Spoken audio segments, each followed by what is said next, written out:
Princess Charlotte of Wales, as the sole legitimate grandchild of George III during her lifetime, was expected one day to become queen. However, her tragic death at the age of 21 caused a succession crisis, prompting her unmarried uncles to do away with their mistresses and marry German princesses in the hopes of producing an heir. Princess Charlotte Augusta of Wales was born on the 7th of January 1796 to George, Prince of Wales, and Caroline of Brunswick. Her parents despised each other and separated shortly after their wedding, but not before completing their marital duties. George III was delighted to have a grandchild, especially a granddaughter, as he preferred female children. He also hoped that the birth of their child would reconcile her parents, but this did not happen. George declared that his wife would not raise their child, and he only allowed her to see Charlotte in the presence of her nurse and her governess. Many of the household staff helped to allow the mother and daughter to see each other alone.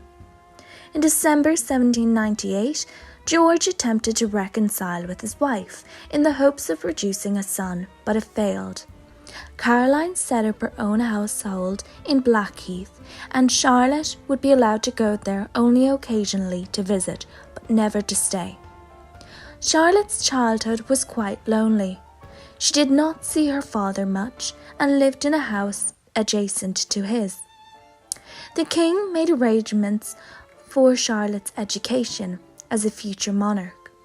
Under Jane Mary Guest's tutelage of piano, Charlotte became an exceptional pianist. When George III became mentally unwell, Charlotte was saddened by this, and in 1811 her father became Prince Regent.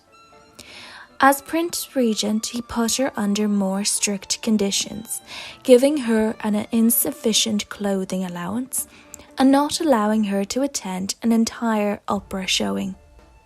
During her teen years, she lived in Windsor Castle with her aunts. She had a number of infatuations during this time, with George Fitzclarence, an illegitimate son of her uncle Prince William, and Charles Hesse, a possible illegitimate son of another uncle, Prince Frederick. George was not aware of his daughter's romances, but the majority of the family did. None of them interfered, as they disapproved of George's treatment of his daughter. A possible match between Charlotte and William, hereditary Prince of Orange, was considered, but Charlotte was disappointed by the prince when he got drunk at her father's birthday party in 1813. However, in December, during a dinner party, Charlotte decided that he was not bad after all. The marriage contract took many months, with agreements that Charlotte would remain in Britain and that their eldest son would inherit the British throne, while the second son would inherit the Dutch throne. If they only had one son, the Dutch throne would pass to another branch of the Dutch royal family. In June 1814, she signed the contract. During a party, she met Prince Leopold of Saxe-Coburg-Saalfeld. She invited him to visit her, and he stayed for a while, and apologized in letter to her father if he had caused any disruption. While this impressed George, he did not consider Leopold a possible husband for his daughter.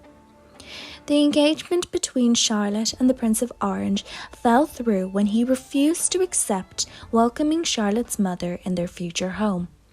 After this, she was forced to stay at Cranbourne Lodge by her father.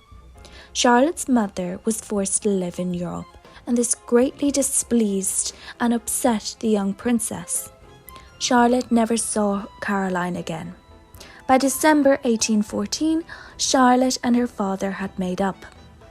As her engagement had fallen through, Charlotte decided that Leopold was the next best thing and requested of her father in July 1815 to marry him, which he refused. However, in January of the next year, George gave his blessing, and he had a dinner with Leopold and Charlotte, in which Leopold impressed George. In preparation for the marriage, Parliament gave Leopold an allowance of £50,000, Claremont House, and a payment to furnish the house.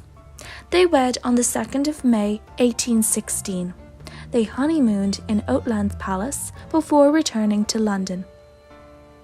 They were madly in love with each other. Having suffered 2 miscarriages during her first year of marriage, she became pregnant again in 1817. During the pregnancy, she was put on a strict diet and bled occasionally, both of which weakened her. On the 3rd of November 1817, Charlotte's contractions started, and she was instructed to exercise and not eat. The labour was prolonged as the 4th of November rolled into the 5th of November, and the baby had not yet been delivered.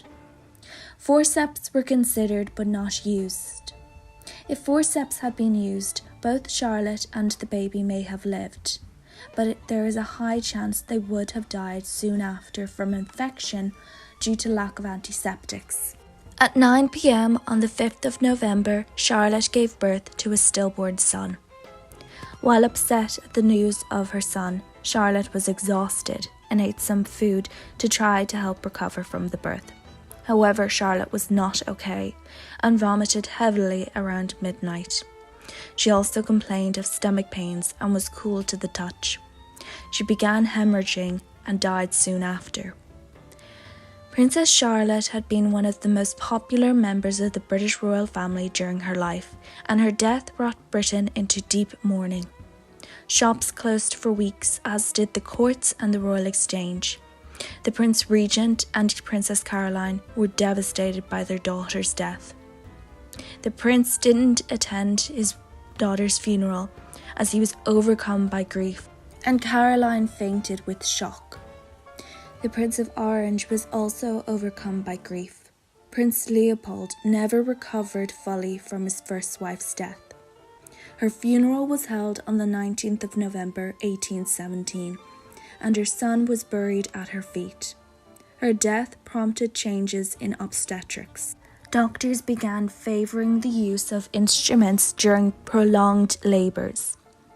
Her death also prompted her unmarried uncles to marry quickly, resulting in the birth of Queen Victoria.